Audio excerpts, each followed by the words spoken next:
வணக்கம். நீட் போராட்டம் வெற்றியா தோல்வியா என்று பார்க்கும் பொழுது, நீட் போராட்டம் வெற்றி. ஆனால் தமிழகத்திற்கு அல்ல, அதாவது தமிழ்நாட்டிற்கு அல்ல, டெல்லிக்கு மட்டுமே. டெல்லியில் மட்டும் பார்த்திங்கன்னா அந்த வெற்றியை கொண்டாடப்படுகிறது. ஆனால் தமிழ்நாட்டில் கொண்டாடப்படவில்லை. ஏனென்றால் டெல்லியை பொறுத்தளவு 3 அம்ச கோரிக்கையுடன் அவர்கள் போராட்டத்தை தொடர்ந்தார்கள்.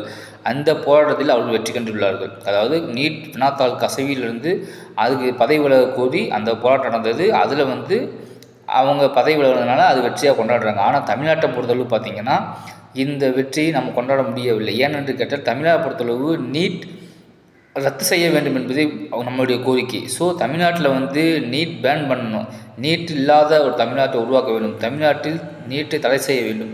இதுதான் நம்மளோட தமிழ்நாட்டோட கோரிக்கை. ஸோ இந்த போராட்டம் இன்னும் முடிவுக்கு வரவில்லை. தமிழகத்தில் மீண்டும் தொடர்ந்து எழுச்சி பெற்று கொண்டிருக்கிறது.